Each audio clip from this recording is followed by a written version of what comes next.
পড়ছি ভিয়েতনামি লোককাহিনী চাষি আর বাঘ।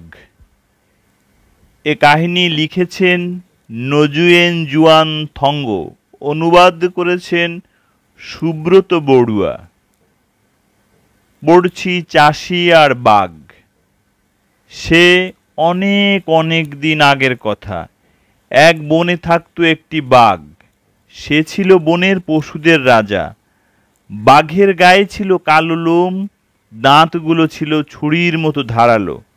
বনের সব পশু ভয় করত ওকে। সে বনের অন্য পশুগুলোকে মেরে খেয়ে ফেলত। একদিন সকালে পুরো একটা হরিণ খেয়ে ফেলে বাঘটি। হরিণটি বেড়াতে বেরিয়েছিল। পশুরা ওকে দেখে কেবল পালিয়ে যাচ্ছে, কেবল পালিয়ে যাচ্ছে। সে ভারী মজা পেল। তারপর একটা ব্যাপার দেখে খুব অবাক হলো সে। নিজের চোখেই বিশ্বাস করতে পারছিল না, বুঝতেও পারছিল না কি হচ্ছে। পাহাড়ের নিচে এক মাঠে একটি মোষ শান্তভাবে ধীরে ধীরে লাঙল টানছিল। লাঙলটির পেছনে ছিল এক চাষি। সে চিৎকার করছিল আর বাঁশের একটি লাঠি দিয়ে মোষকে পেটাচ্ছিল। কিছুই বুঝতে পারছিল না বাঘটি। ওর নিজের রাজ্য, এই বনে কেউ ওর সঙ্গে এমন ব্যবহার করতে পারবে না। সে দাঁড়িয়ে দাঁড়িয়ে বেচারা মোষের ওই লাঙল টানা দেখতে লাগলো। একসময় বিশ্রাম নেওয়ার জন্য লাঙল চালানো থামালো চাষি। বাঘটি তখন মোষের কাছে গিয়ে বলল, বন্ধু, একটা কথা বলো তো আমাকে। ওই পুচকে একটা লোক তোমাকে মারছে আর সমানে চেঁচামেচি বক বক করছে। তুমি এসব সহ্য করছো কি করে? তুমি তো আকারে অনেক বড়, শক্তিও তোমার অনেক বেশি। তোমার ধারালো শিং দিয়ে যে কোনো সময় লোকটিকে ছিঁড়ে ফেলতে পারো। আমি মোটেই বুঝতে পারছি না কেন তুমি ওকে এত ভয় পাও। মোষটি তখন বাঘের দিকে চেয়ে দুঃখের সাথে বলল, লোকটি ছোটখাটো ঠিকই, কিন্তু তুমি কি ওর বুদ্ধির কথা জানো না? বুদ্ধি? অবাক হয়ে জিজ্ঞাসা করল বাঘ। বুদ্ধি কি? মোষ মহা বিরক্ত হলো বাঘের কথা শুনে।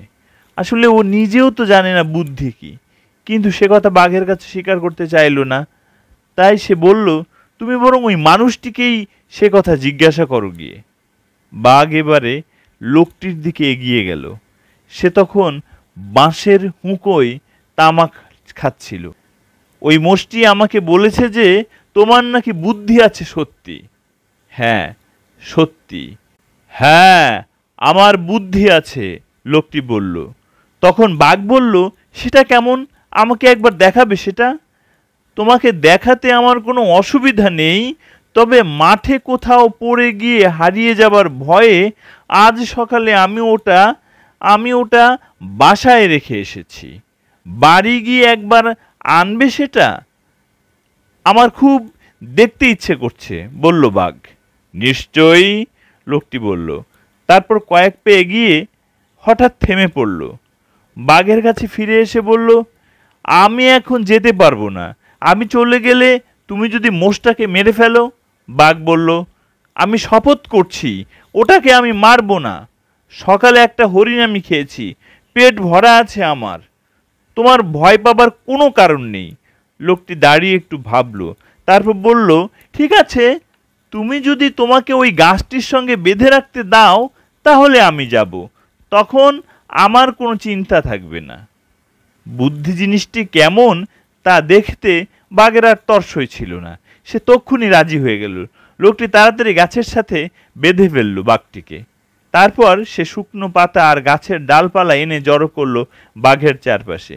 সেগুলোতে আগুন ধরিয়ে দিয়ে সে বলল, একবার এসো, এবার দেখো এই আমার বুদ্ধি। আগুন জ্বলতে লাগলো বাঘের চারপাশে। আগুনের শিখা উঠে গেল অনেক উঁচুতে। গরম হয়ে উঠল জায়গাটা। বাঘ কিন্তু নড়াচড়া করতে পারছে না। আগুনের তাপে প্রায় ঝলসে যাচ্ছিল তার শরীর। আর এই করুণ অসহায় অবস্থা দেখে মোষ হাসতে হাসতে হাসতে হাসতে একটা পাথরের উপর হোঁচট খেয়ে পড়ল। সে মোষের মুখের উপরের পাটির দাঁতগুলো সব ভেঙে গেল। বাঘের গায়ে বাঁধা দড়িগুলো পুড়ে যাবার পরই সে মুক্ত হলো বাঁধন থেকে। যন্ত্রণায় চিৎকার করতে লাগলো সে, তারপর দৌড়ে পালিয়ে গেল। চাষির আগুনে পুড়ে যাওয়ার পর থেকেই বর্তমানে বাঘের আকার সৃষ্টি হয়েছে, অর্থাৎ বাঘের দেহে কালো আর বাদামি দাগ সৃষ্টি হয়েছে, আর মোষের মুখে উপরের পাটির দাঁত থাকে না। এ ঘটনার জন্যই